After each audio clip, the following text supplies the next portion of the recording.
Hello friends, कैसे हैं आप लोग। हम लोगों ने अभिज्ञान शाकुंतलम को पढ़ लिया है और आज पढ़ेंगे मेघदूतम, जो कि एक खंड काव्य या गीत काव्य है। इसको आज हम लोग पढ़ेंगे। ये भी कालिदास की रचना है और अभिज्ञान शाकुंतलम भी कालिदास की रचना थी। तो अगर आप चैनल पर नए हैं तो प्लीज़ चैनल को सब्सक्राइब कर लीजिए और इसके सीरियल वाइज वीडियो को देखने के लिए जो मैं वीडियो अपलोड कर चुकी हूँ, अगर आपने नहीं देखा है तो इसी चैनल के प्लेलिस्ट पर जाकर देख सकते हैं। आइए देखते हैं मेघदूतम, जिसे खंड काव्य या गीत काव्य भी कहा जाता है। मेघदूत का परिचय। लेखक हैं कालिदास। विधा खंड काव्य गीत काव्य और दो भागों में बांटा गया है इसको, पूर्व मेघ उत्तर मेघ। प्रधान रस है इसका विप्रलंभ श्रृंगार। छंद मंदाक्रांता। मेघदूतम की रीति वैदर्भी रीति। उपजीव्य कथानक ब्रह्मवैवर्त पुराण से एवं दूत की कल्पना वाल्मीकि रामायण से। ठीक है, उपजीव्य जो है इसका लिया गया है कथानक ब्रह्मवैवर्त पुराण से एवं दूत की कल्पना वाल्मीकि रामायण से, वाल्मीकीय रामायण से। नायक है यक्ष हेममाली, इसका एक अन्य नाम है। ब्रह्मवैवर्त पुराण के अनुसार हेममाली नाम है। और इसमें मेघदूत में यक्ष है, जैसा कि आप सब जानते हैं। नायिका यक्षिणी और ब्रह्मवैवर्त पुराण के अनुसार इसमें विशालाक्षी। कथानक दूत काव्य के रूप में एक गीत काव्य है जिसमें एक यक्ष का विरह वर्णित है। 50 से अधिक संस्कृत टीकाएं, ये इम्पोर्टेंट है कि इसमें 50 से अधिक संस्कृत टीकाएं हैं। मल्लिनाथ की संजीवनी टीका। जर्मन विद्वान मैक्स मूलर ने मेघदूतम का जर्मन भाषा में पद्यानुवाद और स्वेट्ज ने जर्मन भाषा में गद्यानुवाद किया है। आर्थर राइडर और H.G. रूक ने अंग्रेजी में मेघदूतम का पद्यानुवाद किया है। आर्थर राइडर और H.G. रूक ने अंग्रेजी में मेघदूतम का पद्यानुवाद किया है। हिंदी भाषा में मेघदूतम के 6 पद्यानुवाद हो चुके हैं। हिंदी भाषा में कितने पद्यानुवाद? 6। क्षेमेंद्र ने कालिदास के मंदाक्रांता छंद की प्रशंसा की। सुवसा कालिदासस्य मंदाक्रांता विराजते सुवृत्ति तिलक। मेघदूत में उपमा, उत्प्रेक्षा, रूपक आदि अलंकारों का सुंदर प्रयोग है। ठीक है, मेघदूत में उत्प्रेक्षा, रूपक, उपमा, उत्प्रेक्षा, रूपक आदि अलंकारों का सुंदर प्रयोग है। आगे देखते हैं। डॉक्टर कीथ ने मेघदूत को इलजी यानी शोक गीत कहा है। भारतीय मत में मेघदूत शोक गीत या करुण गीत ना होकर विरह गीत या विप्रलंभ गीत है। भारतीय मत में प्रमुख पात्र हैं इसके यक्ष हेममाली, यक्षिणी विशालाक्षी, जिसका एक अन्य नाम विशालाक्षी है, और यक्ष का जिसका अन्य नाम हेममाली है। मेघ यानी बादल, कुबेर यक्षाधिपति, कुबेर को यक्षाधिपति भी कहा जाता है, यानी यक्षों के स्वामी तो कुबेर ही रहते हैं, जिन्होंने यक्ष को श्राप दिया था। संस्कृत के गीत काव्यों का आदिम ग्रंथ महाकवि कालिदास का मेघदूत है। ठीक है, संस्कृत के गीत काव्यों का आदिम ग्रंथ महाकवि कालिदास का मेघदूत है।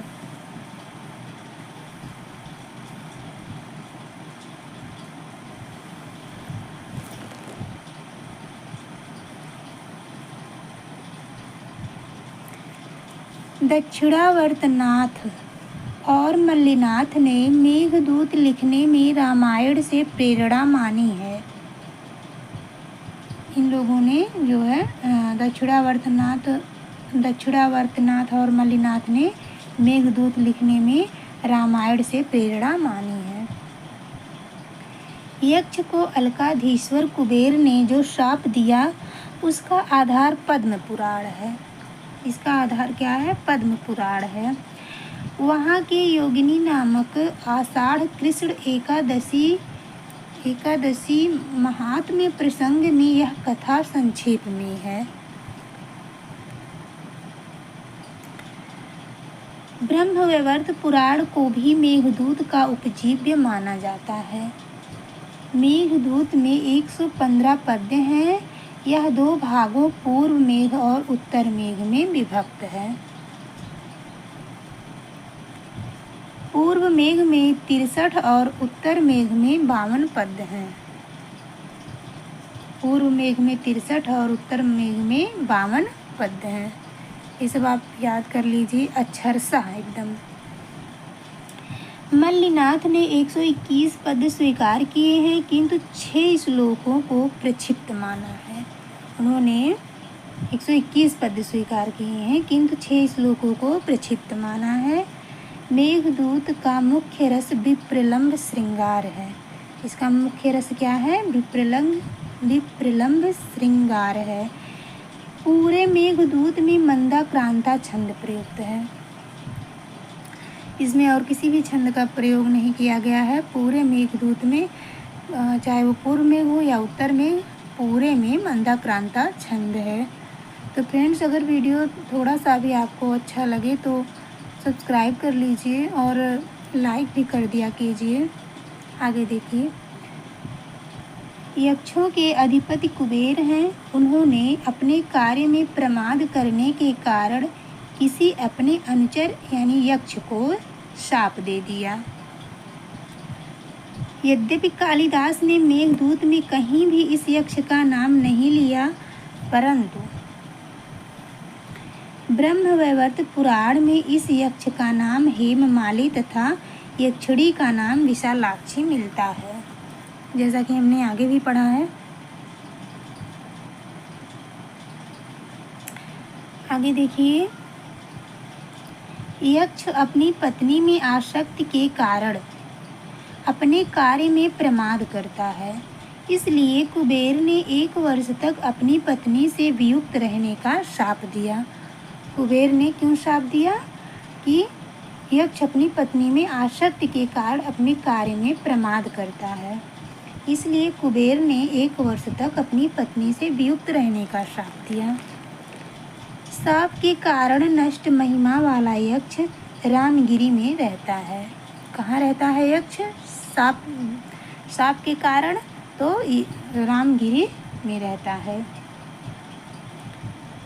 मेघदूत के आरंभ में यक्ष अपने शापावधि के 8 माह काट चुका है और 4 माह शेष है। जब ये शुरू होता है कश्चित कांता विरह गुरुड़ा से, तो इसमें जो है शापावधि के यक्ष वो 8 माह काट चुका होता है अपना शाप, और 4 माह बचा रहता है। मेघदूत का नायक यक्ष धीर ललित नायक है। ये भी पूछा जा सकता है कि मेघदूत का नायक किस कोटि का नायक है? तो धीर ललित। आप कमेंट में बताइएगा कि नायक कितने प्रकार के होते हैं। देखते हैं कौन कौन बताता है, और उसकी कैटेगरी भी आप लिखिएगा। यक्षिणी स्वकीय एवं पद्मिनी नायिका है। यक्षिणी जो है स्वकीय एवं पद्मिनी नायिका है। मेघदूत में प्रसाद एवं माधुर्य गुण की प्रधानता है और वैदर्भी रीति प्रयुक्त है।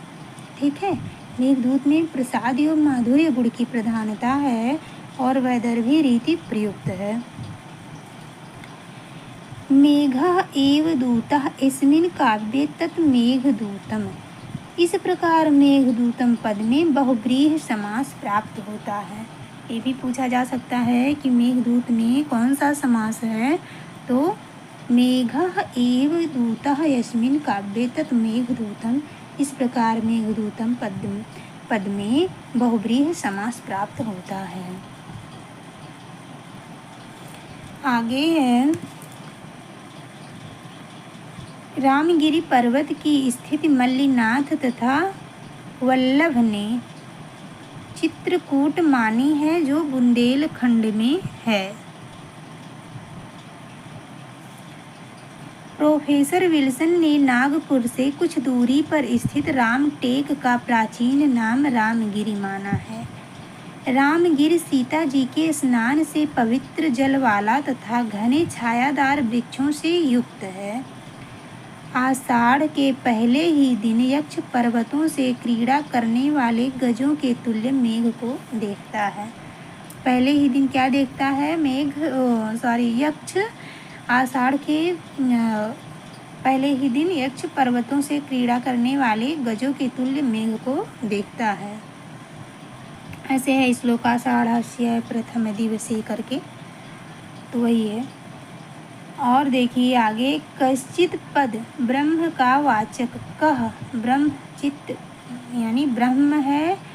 इस प्रकार 2 बार श्रवण होने से मंगलाचरण हो जाता है। तो जैसा कि आप लोग जानते हैं कि इसका मंगलाचरण वस्तु निर्देशात्मक है, जहाँ से शुरू होता है श्लोक कश्चित कांता विरह गुरुड़ा स्वाधिकारा प्रमत्ता, यहाँ से। तो देखिए यहाँ पे लिखा है मेघदूत का मंगलाचरण वस्तु निर्देशात्मक मंगलाचरण है। प्रिया के वियोग के कारण दुर्बल यक्ष की कलाई से स्वर्ण निर्मित कंगन के गिरने से वह रिक्त कलाई वाला हो गया है। मतलब इतना दुबला हो गया है कि उसका सोने का कंगन उसकी कलाई से स्वतः ही गिर गया है। अपनी कुशल वार्ता अपनी प्रिया तक पहुंचाने के लिए अपने निवेदन से पूर्व यक्ष कुटज यानी गिरिमल्लिका, ये एक पहाड़ी फूल होता है, कि पुष्पों से मेघ को अर्घ्य देता है।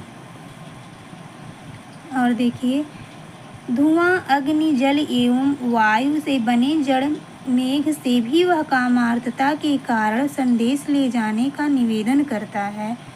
यक्ष मेघ को विश्वविदित पुष्कर और आवर्तक वंश में उत्पन्न बताता है।